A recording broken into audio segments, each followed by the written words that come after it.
Hey everybody, welcome back to another episode of Doing the Devil's Tango. It's a little dating advice, dating story type podcast with my girlfriend Kelsey, who would you believe is here next to me. Say hi, Kelsey. Hi.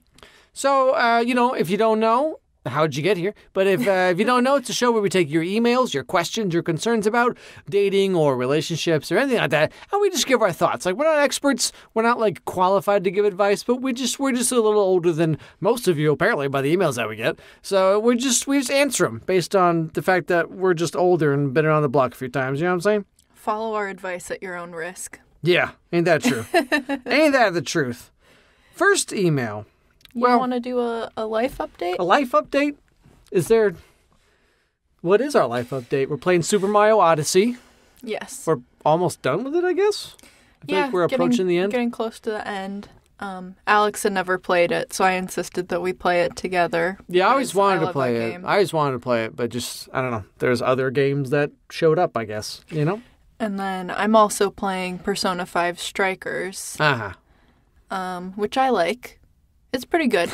I like the... I like it. I do like it. I like the original Persona 5 game more, I think. But I like it. It's good. It's fun.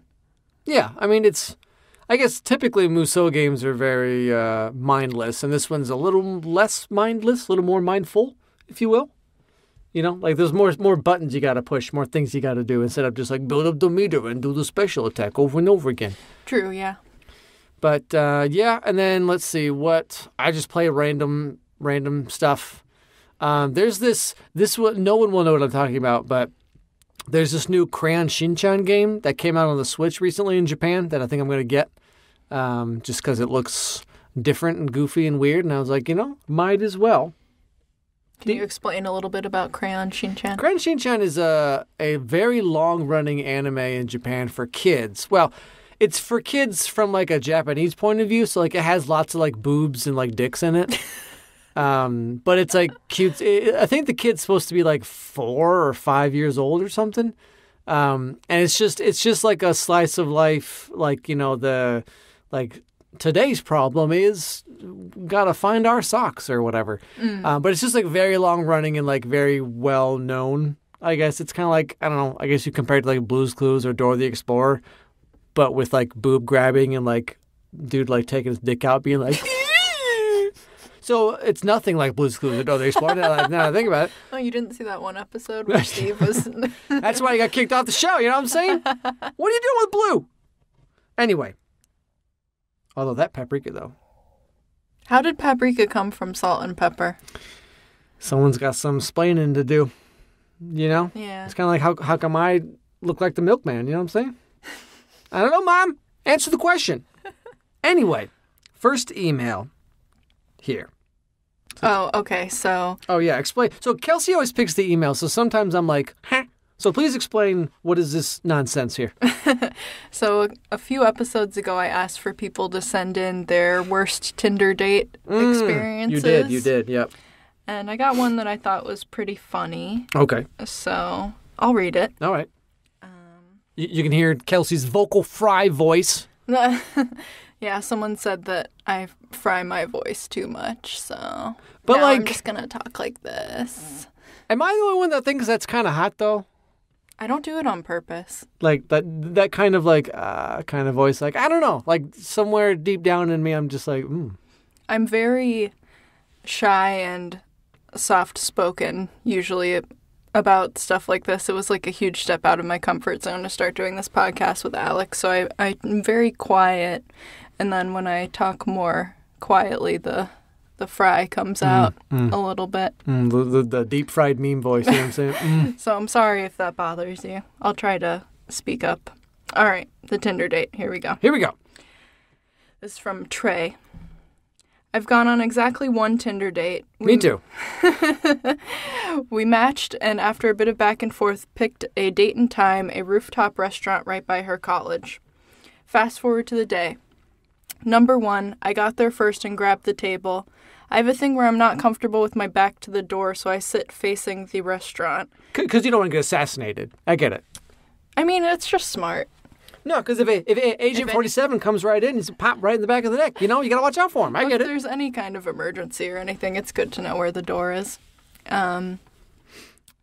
Where was I? It's super relaxed and there's a huge empty table in the middle. It's a great day, so I just sit and watch the clouds and the door. Number 2, I was early. She showed up late. During the gap, a Bumble event just so happened to show up at the large central table. A ton of young and attractive women were dominating the center of the restaurant by the time she arrived. Oh, Bumble, like the dating app Bumble? Yeah. Oh, okay. I was like, what? All right. A bee event. All right, just swarms of wasps and hornets coming. But actually, number 3, once she did finally get there and we'd ordered, a bee came and wouldn't leave her alone. What? So for the entire date, she seemed hyper-cognizant of the harem behind her and was fighting off a bee, and I was sitting across awkwardly in moral support mode in the battle of the bee while trying to focus exclusively on my date and not the loud gaggle of Bumble people partying behind her. She unmatched after the date. Honestly, I don't really blame her. If/when I ever do it again, inside venues only, and I hope for no Bumble conventions. Trey. Yeah, boy, that's a heck of a... So she shows up late, first of all. Okay, all right. Couple points off right there. Yeah. And then there's a bee. Oh, because it's a rooftop. Yeah, right. They're outside. Uh-huh. Rooftop. And then there's like a Bumble event with just like a harem of women. Yeah. And like 3 dudes or whatever. A ton of young and attractive women. Ooh. Well, it is by a college, so I mean, sure. Yeah. They're all like 20 or whatever. Yeah, it's pretty awkward. I think my story still wins, but yeah, that'd be weird just going on a date and then it's like you're just like surrounded by... It's like if you went on a date right after some kind of convention and then like all like the PR booth babe girls just like go to the same restaurant and you're like, oh goodness, all right, well. Can you briefly summarize your Tinder date? Well, so I made a video about it way, way, way back, and then I made an animation about it a little bit later. But basically, I went on a Tinder date with this girl who she had photoshopped her. Now, like nowadays, right, filters and things like that are very common. But this is before Snapchat existed. This is before all that stuff happened. So, like, Tinder was, like, kind of new-ish at the time. And, like, the idea of, like, someone using a filter or Photoshop on their face was kind of like... It wasn't nearly as ubiquitous as it is now, where you have to assume that people don't look like their pictures. Back then, you didn't have that worry. But I guess she worked in like Photoshop, graphic design, whatever was something with the job. So she was like good at Photoshop. And so the Photoshop picture of her was like, oh, this girl's pretty cute. And then in real life, it was like, it's not quite what I thought I was going to get. And then just, went over to her place and turns out she was obsessed with like Rapunzel and like maybe she thought that I kind of looked like Flynn or whatever. Flynn, what's his name? I think it's Flynn Rider. Yeah, I've never seen it. I think she kind of thought I looked like him maybe thinking about it. And like at the time I didn't make that connection, but like the more I thought about it years later, I'm like, maybe she thought I looked kind of like the dude from Rapunzel. And then the real ticker was in her, she had like a storage closet, walk-in closet room thing. And then in it, she had like every Rapunzel doll imaginable, but she'd like pulled all the heads off. And so on one shelf was the dolls, and then the other shelf above it was all the heads. And she was like, it seemed like she was talking to the heads about me while I was in the bathroom. And I was like, I've seen this episode of SVU. Okay. I know exactly what's going to happen. So then I left and I have never used Tinder since. She was going to do that to you if you stayed. She was going to pull... She was just going to pop your head right off. It's going to be like Midsummer. She was going to like put my head on a doll or something and then burn me with like a bear intestine. Like, that was a weird movie. But anyway, so yeah, that's unfortunate. But I mean, I don't know. That stuff kind of happens. It's like things that are out of your control, you kind of have to just brush off. With the date, I mean, with this person's date, Trey, isn't it? Yeah. With Trey's date, it's like, if you did or said something dumb or she did or said something dumb, that's one thing. But just it's like there's bees and just sexy women and tube tops flopping around. You know what I'm saying? Flopping around. So it's like there's nothing you can do about that. So you kind of just have to be like, well, I got a story out of it, I suppose, and then just hope for the best. True. You got on the podcast, so yeah, it was worth it. You're quasi-famous now, Trey. All right. All right. Thank you for writing in. If you have any more like Tinder horror stories, dating horror stories, like dating app horror stories specifically, send them in. Maybe we'll do 1 or 2 every episode. Yeah. We'll see. I'd like that. All right. Now on to the real emails. This one has no subject line. It's a mystery. It's a mystery box. This is from John. Right down the bottom. John. Hi, Kelsey and Alex. Oh, you're first now. Uh-oh. It's the Kelsey and Alex show. My question is for Alex. Oh, it's okay. You mentioned a few times that you didn't start dating until you were 21, if I remember correctly. Yes, I didn't have my first, real girlfriend. You know, like when you're, in elementary school, middle school, whatever, sometimes it's like, oh, we're kind of dating. You hold hands, once, and a week later you break up, movies. Yeah. You hold hands once, you break up a week later. So, the first, actual, girlfriend I'm dating was when I was, 21. My question is, when dating your first girlfriend, was it intimidating that you haven't done the devil's tango before, or presumably kissed or anything? Or was she in the same boat as you? I only ask because I'm currently 21 and in that boat. A lot of boats going on.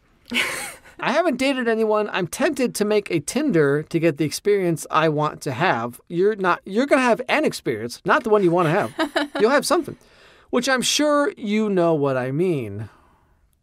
Okay. He wants to get laid. He wants to bone. Devil's tango. I feel like whatever girl I date at this point may already have some experience of her own, and just thinking about that intimidates me for obvious reasons. I know that you've said before that it's not too late, and that's not what I'm saying. I just feel like at this point I would like to have done the devil's tango so that when I start dating, I won't be intimidated and thinking about it all the time, etc., etc. Okay. All right. Anything will be helpful. Okay, so first question. He's 21 and he's worried that every girl he dates is going to have 10 dudes under her belt. You know what I'm saying? Which is not true. No. Some girls sleep around early. I think the majority of people are people that you might assume are really doing it might not be. And people you think might be all sweet and innocent are going to the glory hole every weekend. You know what I'm saying? So it's you don't really know what to expect. I'd say more often than not, you're going to find the girls that you're going to end up dating will have none or, very little experience. I'd say by 21, it's perfectly normal to have dated 0 to 2 people on average, right? Some people date a lot by that age. Everyone's different. So there's no wrong way to be. No. What I'm saying is don't just I know TV shows and movies on Netflix make it seem like everyone's sleeping with everyone. And for some people that's true. But for the majority of people, I think, they date 1, 2 people maybe by the time they get to that age. Some people are more than that for sure. And that's fine. So don't worry about that. Your other question, when dating first girl, was it intimidating that you haven't done the devil's tango before? Oh, no, not really. It's intimidating. I just kind of came out in the beginning and just told her that it was not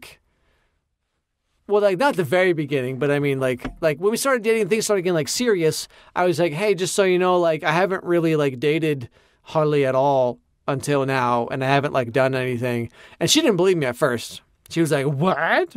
But I thought in America, everybody did baby. So I just kind of owned it. And I just came out and explained I've never done this and I haven't really dated anyone and you're my first girlfriend, so I don't really know what to do. Ha ha ha ha. All I'm really good at in life ever is making people laugh sometimes. So I kind of just use that to my advantage every time I can.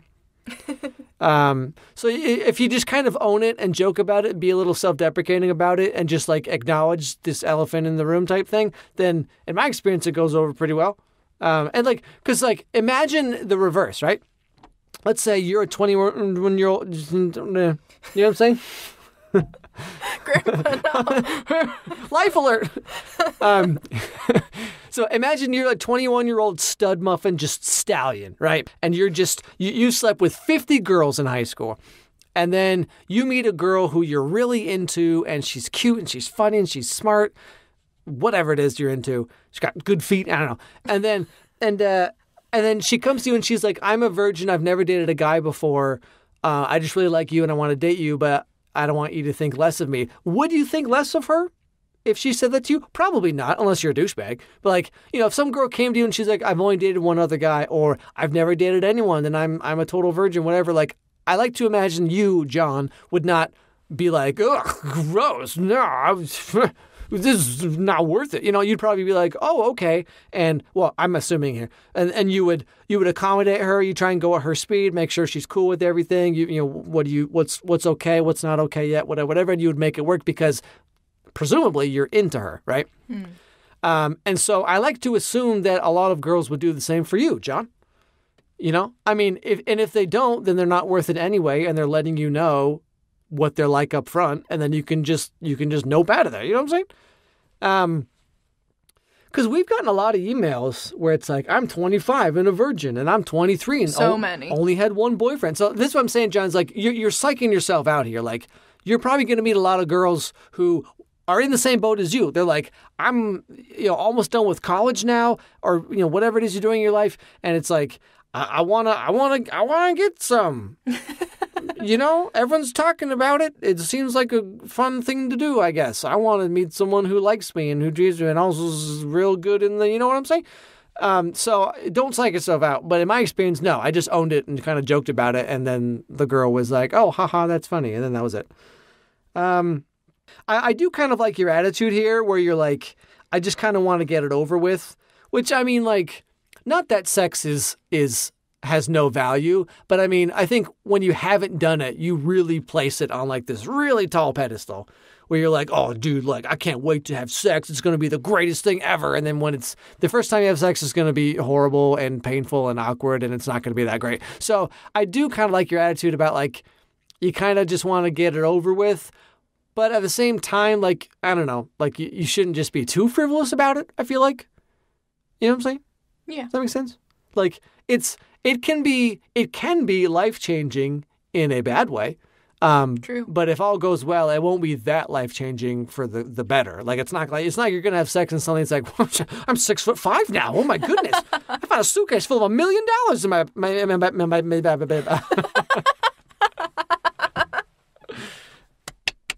very hungry. I found a suitcase full of $1 million under my bed this morning. Like, it's not going to affect you in any good way. It could affect you in a very bad way. So, be careful and be smart. But like, don't put it on this like pedestal. But like I said, you'll be fine. You're overthinking it. This is probably the answer to 90% of the questions that we could ever possibly get. You're overthinking it. That's what I'll say about that. Good luck, John, though.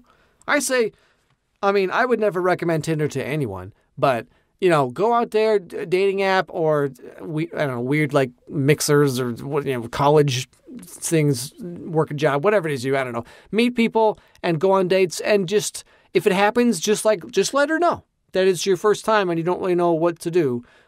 She might be into that. You know what I'm saying? She might be like, oh, I'll show you a couple things. All right, next email. This one's, the title is Couples of Different Faiths. Oh, we're getting into it now. We're getting real mature. Hi, Kelsey and Alex. I was putting you first. Hi. It's my show. Thanks for putting me first. No, just kidding. It's fine. I look forward to every episode of your podcast. You guys are couple goals. Oh, thank you. If you only knew.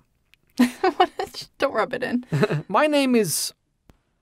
Jacinta? Jacinta, or like Wacinta?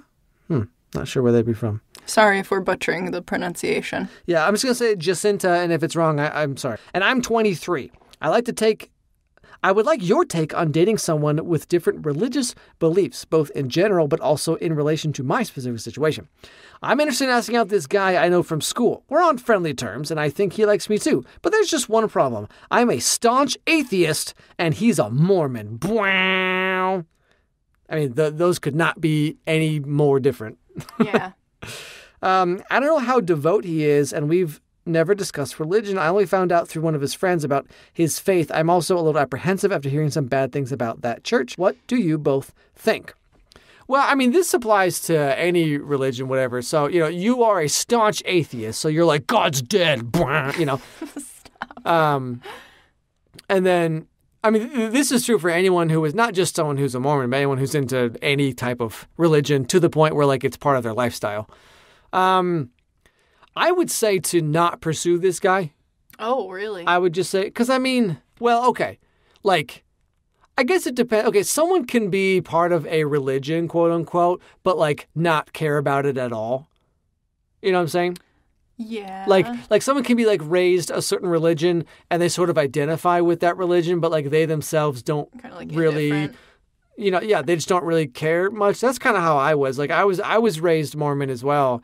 And I probably when I was about into high school, I just like, my parents made me go, but like I didn't care at all about it. And like, I just didn't I stopped caring about it. The thing about like with religious communities, especially ones that are very tight knit, like Mormonism is like, and like especially in like small town America, this is very true with like church stuff, Lutherans and Protestants, whatever. It's like it's kind of more of like a social event rather than like a religious one. If that makes sense. Like people meet up on Sundays and they meet up for youth group and they meet up for whatever, but it's not really because they're all super into Jesus. It's just because like that's what you do in those towns and that's where your friends are and that's where your parents go. And that's just, it's like a social thing. It's kind of like how like in the, some kind of like Southern Belle, like debutante type thing where it's like, it's just what you do there. Type thing. You know what I mean? It's like if you're in that community and that's where your friends are and that's where your parents' friends are and you're just in that type thing. So he might just be part of that religion for social reasons, if that makes sense. Does that make sense? Yeah, but he also could be very devout so, and stuff. Let's assume that he is devout and he prays every day and he goes to church for 3 hours every week. I would say it's not gonna work. I'll just say it right now. Like it's good because, especially with something like Mormonism, it's like there's a lot of social rules or there's a lot of rules about like social behavior and things that you like can or cannot do. And you might not be into that. And like it's you as an atheist, it'll be very difficult for you to kind of, like based on principle, to like respect his beliefs because as a staunch atheist, I assume you would think that all religion is very silly. And so like if you're like someone who's one religion and you did someone of another religion, it's kind of easier to sort of empathize with them where it's like, oh, well, I believe in blah, blah, blah, you believe in blah, blah, blah, let's meet in the middle. But if you're someone who thinks that God doesn't exist and all religion is stupid, which is a perfectly fine way to think. I don't really care either way. But if you're someone like that, then I can't imagine that you would be able to sort of see anything from his point of view. Not that I'm not saying like, oh, you're not smart enough or whatever. I'm just saying it's like, if you inherently think something is like bad and stupid and wrong and frivolous and whatever, then I think it would be really difficult to kind of like respect anything about that, if that makes sense. Yeah. You know what I mean? It's like listen to a flat earther, for example. It's like, the whole idea of flat earth is incredibly stupid. So like I would never entertain or respect anyone's views about that because I know it's inherently stupid. You know what I'm saying? All the flat earthers in our audience just clicked off the podcast. Please unsubscribe. I don't care. Okay. I could not care less. And so I'm saying in the same way, it's like, you as a staunch atheist see religion the same way that like I would see, flat earth or like anti-vax, right? And so it's like, I can't imagine their relationship would get very far if his entire lifestyle to you is silly. And he would be trying to convert you too, probably. Yeah, if he is like very devout in whatever, Mormonism or whatever religion, he's going to try to like quote unquote save your soul or whatever. He's like, you should come to church, you should whatever. And so like neither of you is really going to respect each other's point of view because he'll be trying to get you to love Jesus and you're going to maybe try to get him to hate Jesus. I don't know what to not be religious. And so like I don't see this lasting very long at all. Which is unfortunate, because, maybe he's a great guy. Maybe he's, like, super cute or whatever. I don't know. But, yeah, I would say this is not worth pursuing because, and then, like, let's say you put aside your differences and you do date and it goes super well. And 5 years from now, you get married and you start to have kids. And then you're like, wait a minute. Are we going to raise the kids like Mormon or are we going to raise them with LDS? Like, are you going to take them to church and then come home and I'm going to tell them that was all a lie? Like, how's this going to work? You know what I'm saying? So there's, in my experience, in my point of view, is that there are too many hurdles for this to work. If he is like really into it. If he's like a Mormon just in name only, just because that's how he was raised and that's kind of the only world he knows and he doesn't really care that much, but that's just like where his like parents' friends are and therefore he got dragged along type thing, then you could probably make it work out just fine. A lot of people are leaving the Mormon church in record numbers over the last few years because it turns out the internet allows access to information. Who knew? So it might just be a habit that it's not even a religion. It's just like a way of life that it's hard for him to get away from type of thing. because he doesn't want to be shunned by his parents or whatever, So I would say talk to him about religion before you go any further in the romantic aspect and like figure out, is he like really into it? Is it just kind of like a thing and he doesn't really care either way? Figure that out. And then if he's not really into it at all, then I could say it might work out. And if he is really into it, then I say you should date someone else. That's what I'll say. You have anything to add, Kels? I don't. I feel like I would just be speaking out of turn. Well, okay, but let's put you in the same thing. Okay, so you are not religious at all, and so for you, like, would you? Okay, so let's say, like, everything about me is exactly the same, except I'm like really devout Mormon. Like, do you think it would work out, or do you think there'd just be too many differences and it would bug you too much, and I'm trying to get you to go to church and like, let's read the Book of Mormon every night type thing? Well, I feel like if you were really devoutly Mormon, you probably wouldn't even want anything to do with me. True. You probably just want to date someone that's like within your church already. True. Right? True. That's true. But you're like really cute though. Oh, thank you. I don't know if it could work out or not. I mean, I think people can make pretty much any circumstances work out if they really want to. Yeah, I don't know. Like you were saying, like, you might be trying to convert me to Mormonism because, like, that's, like, what your family wants and stuff. And, like, you could be, like, excommunicated or whatever if you, like, marry someone who's not Mormon. Like, your family might just not want to talk to you anymore. Get defellowshipped. Yeah, that's what they call it. That's what the kids are doing nowadays, you know what I'm saying? And it would probably irk me to be with someone who is very devoutly religious, especially Mormonism has like a bad rap. And if I'm offending any Mormons that listen, I'm very sorry. But like lots of people view it in kind of a negative light. So I don't know how I would handle like being with someone who like practiced that religion. I don't know. Yeah, I mean, like, Mormonism is kind of, I mean, by and large, it's not so different from like most of the other religions, except like it kind of gets into like the vein of like there's like Mormonism, and they keep going further. And it's like Scientology type thing. Yeah. It kind of starts leaning in that direction a little bit, where it's more of like a lot of religions, just like, you know, a Christian religion, I should say, a lot of Christian religion is just like, oh, you just go to church whenever and you read the Bible sometimes, and then you pray, I guess, you know. Whereas like Mormonism is the beginning of those religions where like it's like a lifestyle. Mm-hmm. Like your whole life is affected by this religion. And then, like I said, when you get to the very end of that, you get to like the real wackadoo stuff. Yeah, so a religion like that is one that, yeah, it's more of a hurdle for someone like you or someone like this girl to perhaps get over, rather than just like he's like he just like loves Jesus. But like, what does that mean? You know what I mean? But if it's a religion that's like a lifestyle, then like, yeah, I don't think it would work out. So yeah, I'd say just repeat what I said. Talk to him about it and see like where he's at in the whole like devoutness scale, and if it's an acceptable level to where like, you know, he's not going to try and like convert you, and he's not going to like, you know, talk about Jesus 24/7 or whatever, then like, you know, maybe give it a shot. But if it seems like it might be a little too much for you, then yeah, I'd say date someone else, because it's not going to work out.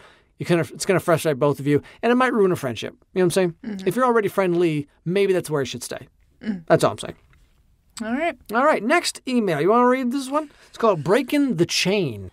Okay. Hey, Alex and Kelsey. Love you guys. Oh. You don't know us.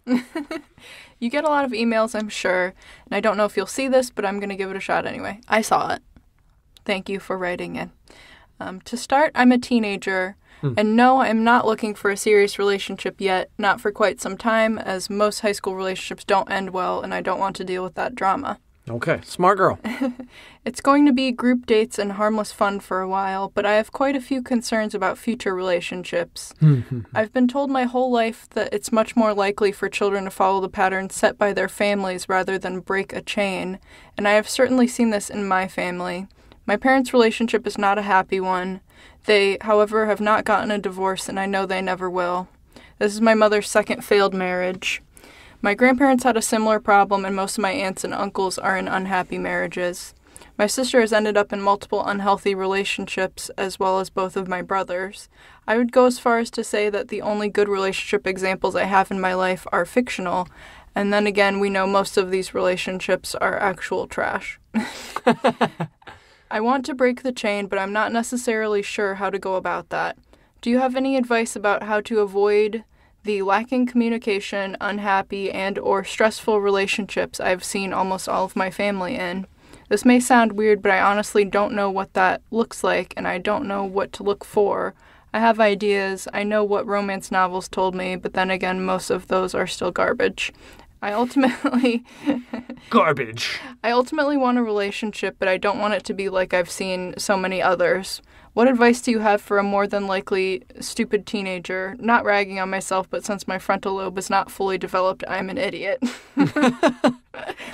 Answer this if you want. Don't if you don't. I'm going to sleep now.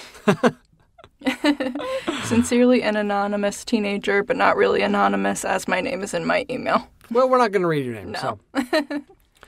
Well, okay. I mean... Okay, this is a heavy one. This is heavy, but I feel like it can appeal to it can reach a lot of people, because I'm sure there's a lot of teenagers now, young people, who, yeah, like you see you see one or both of your parents, like either they themselves are kind of garbage, or like, yeah, they're just in these, like, they just go from like bad relationship to bad relationship to bad relationship. And then people in your family, like you see older brothers or sisters, and they're just kind of somehow falling into the same traps type thing. I mean, well, so I would say, anonymous girl, it's you've already done the first step, which is that you're aware that the problem exists. Yeah. You acknowledge that, like, okay, my parents' relationship is horrible, my grandma's relationship is horrible, my sister's relationships are all horrible. I don't want to end up like the fact that you're already aware of this puts you like way further ahead than you think you are. Right. Right. And so the fact that you're already looking for things to avoid is a smart thing. I would say I've never dated a guy, but I would say something to avoid, and this is really hard for some people. I fell into this trap as well, like in the reverse, like with girls sometimes, where it's like, I don't know, like you see someone who's in a bad situation, who they have some kind of problem, they have some kind of addiction, they have some kind of something. And like part of you, like, it's like you want to like fix them or like help them. And so you get into these relationships with people who are like really toxic and horrible people, because you're holding out with this hope that like they'll just get better on their own one day magically, or it's like, yeah, like they're an alcoholic and they do this, but then but you know, if I'm there to help them, then like I can fix them, I can save them. Like you kind of get into that mindset. Like a lot of girls love kind of like sickly, broken guys, and a lot of guys love like, you know, girls that are like, oh, she's really down on her luck, but I can help her, I can save her, you know. And so not doing that will probably fix most of the problems you're worried about. If you can date someone who kind of already has their stuff together as much as possible at your age, I don't know how old you are exactly, high school, I guess. You know, as you go through high school and then into college and then into the big girl, big boy world, like finding people who kind of already have dealt with their whatever stuff for the most part. I mean, everyone has issues, everyone has problems. Like, I'm not saying date someone who's perfect. I'm just saying, like, you know, if someone has like a very obvious problem with external substances or like internal mental whatever, it's like you can date whoever you want. But I'm just recommending, like, if you try to find someone who's kind of already dealt with that stuff and they don't like need someone to fix them or save them because they've already kind of handled it themselves and they already have a steady, you know, lifestyle with steady jobs, steady whatever. They're not bouncing from apartment to apartment, and they're not like, you know, they can't keep a job because they're too much on this, or they can't, you know, whatever, their family's all toxic and everything. If you can like avoid that and date someone who kind of has it together as much as people can these days, then I'd say that would help you avoid a lot of problems. Yeah, I agree with that. I know it can seem very, especially when you're young and you've grown up on like Twilight and stuff, where it's kind of like people who have problems. It's like, I don't know, like so many shows, like Twilight or even like Euphoria and all these things like that, where it's kind of like people who have these after, right? Where it's kind of like, yeah, like we fight all the time and they're unreliable and they're always like doing all this like bad stuff and whatever. But like some people kind of find that weirdly endearing, which is not good. You should like if, especially when you're young, we did a previous email about this, right? Where it's like, there was this one girl in an email many, many podcasts ago where like she was in a very healthy, non-toxic relationship and she was bored of it. Remember that? Yeah. Mm-hmm. And she's like part of her wanted that hardened after movie kind of excitement where like we're always fighting and we're always yelling, but like the makeup sex is so good, or like that, like getting into that cycle is what'll get you into the relationships that you're concerned about, I think. And so if you can like I said, find someone who is not like that. And also for yourself, like you need to kind of understand that like, I don't know, excitement doesn't mean it's good. It just means it's exciting. Right. Yeah. Could be bad and exciting. Yeah. Like excitement just means like adrenaline rush and your emotional highs, emotional lows, whatever. It's like, that's what excitement is. And just because you're getting that doesn't mean it's like good for you. In fact, chances are it's not good for you. But when you're young, especially, it's kind of hard to like, I don't know, when you're young, you just want excitement constantly, Yeah. You just like, you want to be, the most whatever, the least whatever. You want to be like extreme, adrenaline rush all the time. And then as you get older, typically people mellow out. But if you can kind of skip that whole part and not have to date like a bunch of douchebags in order to like grow up, if you can just grow up on your own, like, there's like really smart people learn from their own experiences, right?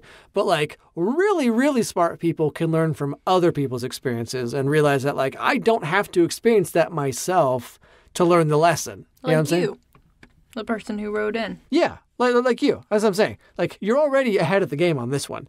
And I think if more people thought like you, where like you see people doing things and getting into situations that you don't want to be in yourself, and then you're like, oh, I'm just going to avoid all that. I mean, that's kind of what I did too, where it's like I didn't really get into a lot of things that young people maybe did or still do because like I saw the effects of it on people and I was like, you know what? I'm not going to do any of that stuff. Mm-hmm. Time to rewatch Card Captors for the 5th time.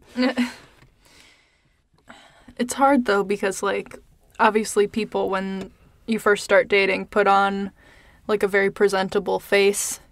And they're very agreeable and they seem like not perfect, but it's like an idealized version of themselves. Mm-hmm. And then it's only when you've been dating for a little while that you start to see like the cracks show, like with their personality and stuff.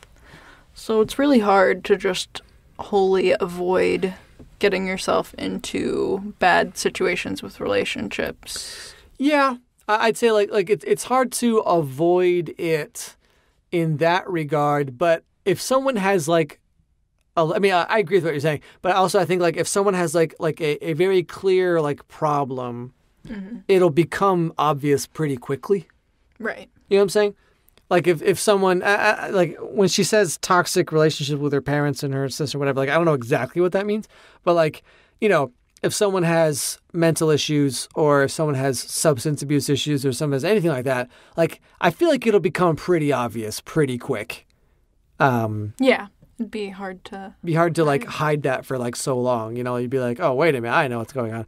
And so if you can, I don't know, like as soon as you figure out what's going on, like you should just get out. You know what I mean? Mm-hmm. Be like, oh, we've been on 3 dates and I thought you were really cool, but turns out you're not.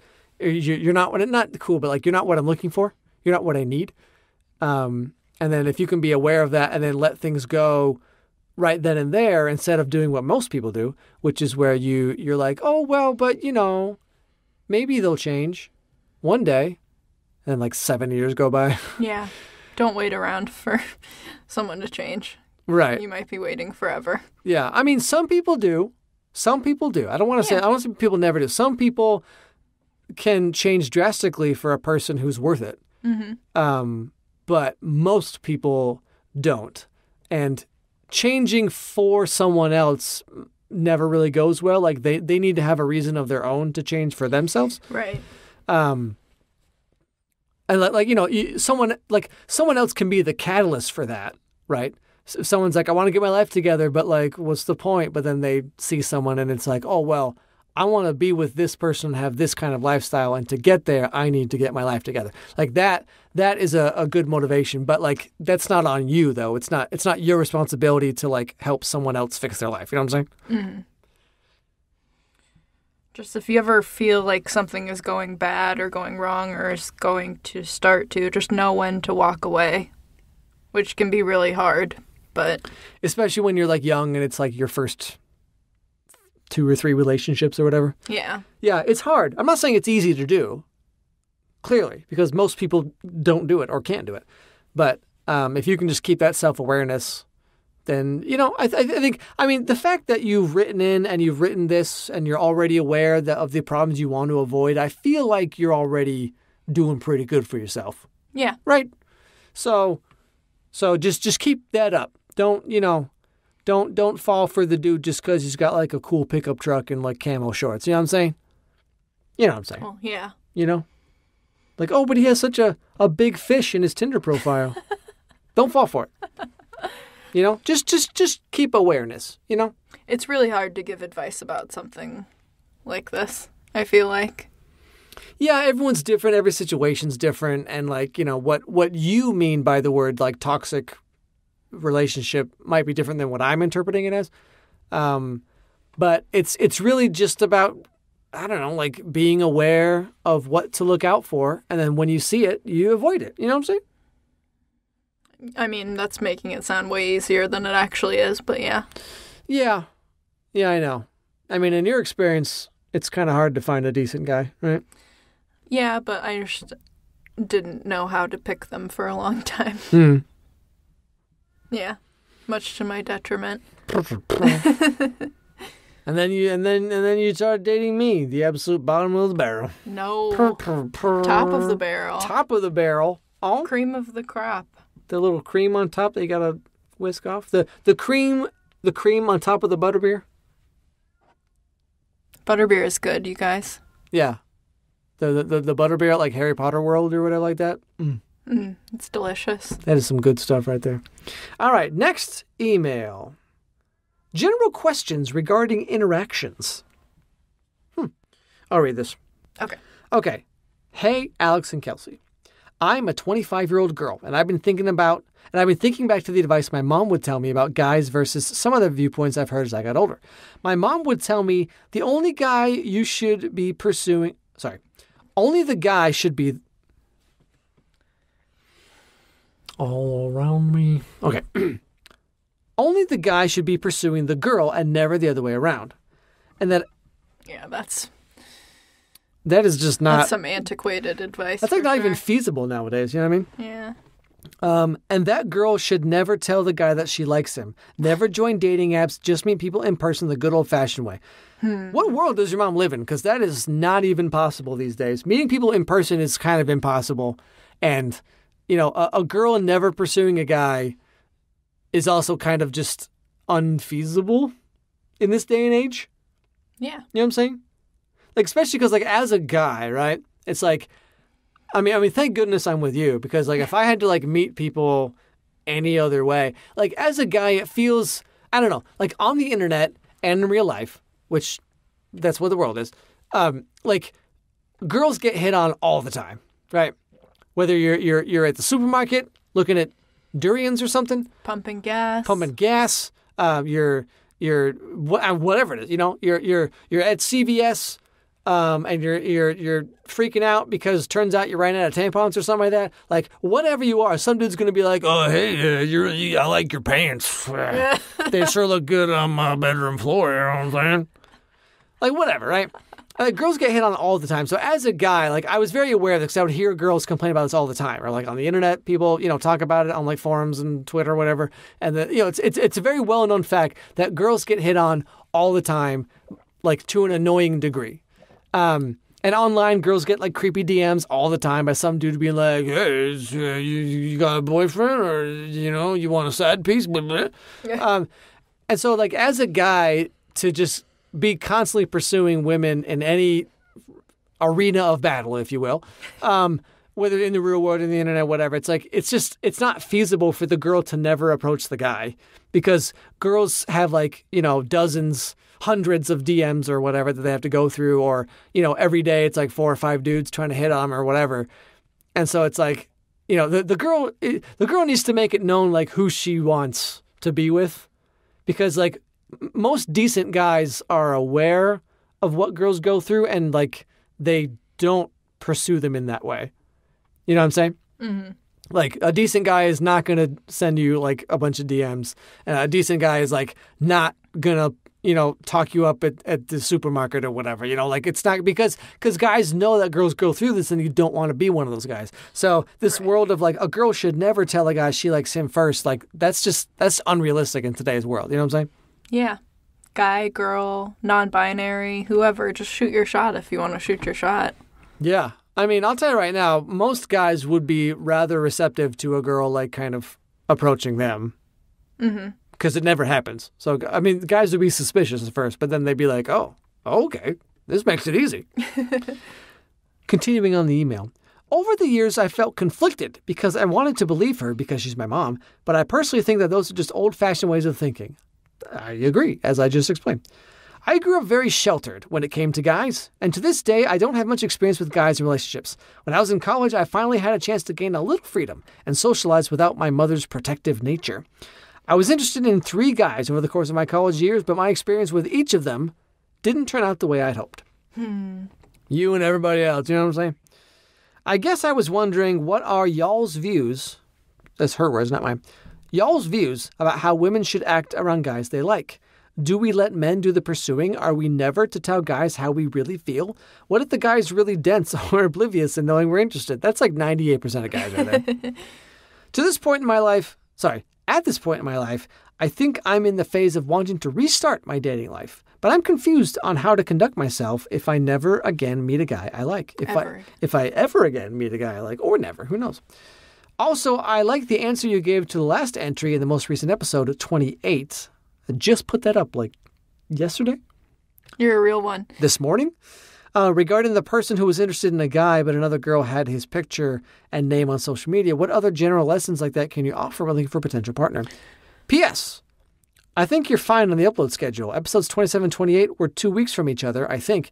I think that's fairly regular given the content. Also, if y'all decide to do a video podcast, that'd be really cool. We've actually been toying with that. It's not really feasible right now, but, at some point in the near future. You guys don't want to see this ugly mug. Oh, yes, they do. Me, not Alex. Alex is very handsome. No, she has the prettiest, ugliest mug you'll ever see. No, just kidding. She's way out of my league, dude. Oh. Whatever. Anyway. Okay, well, we kind of, I feel like we remix. We kind of answered most of the question here. It's like, how should women actually act? I mean, however you want. There's no way to act. But, like, if you like a guy, I don't know, like, kind of like what you said here, a lot of guys are very dense and dumb. but also, on the same token, like I just explained earlier, like, a lot of guys actually pick up on signals, but we've been burned so many times by, like, misinterpreting them that a lot of guys just kind of, just like, I'm not gonna try here. You know what I'm saying? Because, like, there's so many times when a girl's just being friendly, she's just smiling or whatever, and like a lot of guys, they're like, oh, I think she likes me, dude. The girl at Starbucks, she like put a heart on my name above the I, dude. I think she's into me, bro. And so like a lot of guys get burned by that when they're young by misinterpreting signals. So then when a girl does, give signals and give hints, in my experience, it's like, I think that's what that is, but like I don't, like, this has happened like 12 times so far where I've totally, and then the girl's like, I just think of you as a friend, I'm sorry if I misled you, blah blah blah blah. And so like a lot of guys just don't even want to be burned anymore by that. So the girl doing the pursuing is, I think, easier for everyone, Because if a girl just waits around for a guy to hit on her, you're just going to get hit on by a bunch of weird, creepy dudes. And then, like, if the girl goes up to the guy and says, like, I want you, then that makes it very obvious. Yeah. You know what I'm saying? There's no room for interpretation in that. Yeah. Instead of doing the thing where it's like, I'm staring at you and I laugh at your jokes and I'm touching your leg and I'm ha ha ha. But it's like some guys could be like, yeah, but maybe she's just like that with everyone though. I don't want to make this weird. Right. But if you like tell the guy, like assume he's like a caveman or whatever and be like, I want you in my cave. You know what I'm saying? Well, wait, you know what I'm saying? No, but if you make it like, I don't know, like you might think it's weird and like, oh, but I don't want to freak him out. But like, I don't know, man. I don't think you will. I really don't think if a girl was just like shooting her shot and she's like, hey, you're really cute and I wanna date you, or like I wanna go out on a date with you, or there's a thing this weekend you want to go with. Like, I think most guys would be rather perceptive to it. And like, if a guy like freaks out and thinks it's weird that a girl's asking him out, then like you probably don't want to date that guy anyway. You know what I'm saying? Yeah. You said, are we never to tell guys how we really feel? Of course you should tell them how you really feel. You should absolutely tell guys how you really feel. Yeah. I mean, every girl's dated a guy who like never talks about his feelings or like never says how he feels about the girl. And then it's like, do you even like me? Like, what are we doing here? You know? And so like, you should absolutely tell a guy if you like him. Be like, I think you're cute. I think you're funny. I want to, whatever. Come join my Fortnite clan. I don't know. I don't know what kids do these days. Let's watch Naruto together. I don't know. What are your favorite TikToks? No, but she's 25. I'm joking. But like, yeah, I don't know. Like, I think more women should be more open. You know, like, or send the first DM or send the first whatever. It's like, I don't know. What if it works out? You know what I'm saying? Yeah. Kelsey DM'd me first. Yep. Look at us now. So I mean, you know, yeah. What other general lessons can you offer when looking for a potential partner? I feel like we gave a pretty good lesson with the previous email, right? About like, don't. It's literally 10 minutes ago. I don't remember it. No, it was one about like, you know, wanting to avoid toxic relationships. And it's like just being aware and like, you know, don't try not to give into those feelings of being like enthralled by someone's drama. Right. You know, my anxiety makes me like tunnel vision through the episodes, so I'm just like focused on like what's happening right now, so I like forget things that we were talking about. It's hard to think of general advice right now in the moment, but I mean, I think throughout most podcasts we just kind of give general advice about like what to do, what to avoid, you know, type of thing. But I mean, yeah, I would say like, no offense to your mom. I'm sure she's a wonderful lady, but like, I'd say like her advice is like wrong. I don't know how old she is. You're 25. Maybe she's like in her 50s or something. I don't know. But like, it's just not applicable nowadays. Like you just, the idea of like, you know, I only want to meet people in the real world, just like the good old days. Like, that's just not a thing anymore, I feel like. Yeah, it sounds like she still thinks it's like 1998 and you're like meeting people in chat rooms online that you're like not supposed to meet in person. Yeah, I remember back in the 90s, there's a huge stigma about that. In the 2000s too, like before social media became a thing, it was just this idea of like, you know, adults are going to prey on children in chat rooms. And like, how do you know you're talking to a real person, not like an old, gross 50-year-old man or something like that? Mm-hmm.